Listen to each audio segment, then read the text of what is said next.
অজান্তে। সেদিন অফিসে মাইনে পেয়েছি। বাড়ি ফেরবার পথে ভাবলাম ওর জন্যে একটা বডিস কিনে নিয়ে যাই। বেচারি অনেক দিন থেকেই বলছে। এ দোকান সে দোকান খুঁজে জামা কিনতে প্রায় সন্ধে হয়ে গেল। জামাটি কিনে বেরিয়ে আসছি, বৃষ্টিও আরম্ভ হলো। কি করি, দাঁড়াতে হলো। বৃষ্টিটা একটু ধরতে জামাটি বগলে করে ছাতাটি মাথায় দিয়ে যাচ্ছি। বড় রাস্তাটুকু বেশ এলাম, তারপরই গলিটাও অন্ধকার। গলিতে ঢুকে অন্যমনস্ক হয়ে ভাবতে ভাবতে যাচ্ছি, অনেক দিন পরে আজ নতুন জামা পরে তার মনে কি আনন্দই না হবে। এমন সময় হঠাৎ একটা লোক ঘাড়ে এসে পড়ল। সেও পড়ে গেল, আমিও পড়ে গেলাম। জামাটা কাদায় মাখামাখি হয়ে গেল।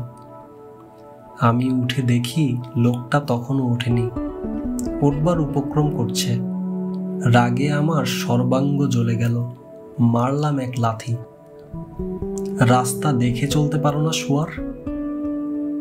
মারের চোটে সে আবার পড়ে গেল, কিন্তু কোনো জবাব করলে না।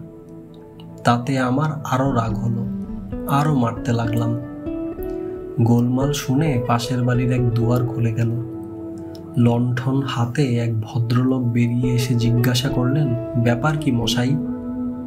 দেখুন দিকি মশাই, রাস্কেলটা আমার এত টাকার জামাটা মাটি করে দিল, কাদায় মাখামাখি হয়ে গেছে একেবারে।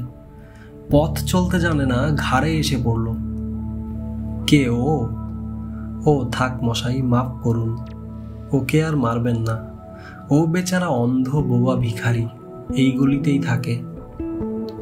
তার দিকে চেয়ে দেখি মারের চোটে সে বেচারা কাঁপছে, গা ময় কাদা, আর আমার দিকে কাতর মুখে দৃষ্টি তুলে হাত দুটি জোর করে আছে।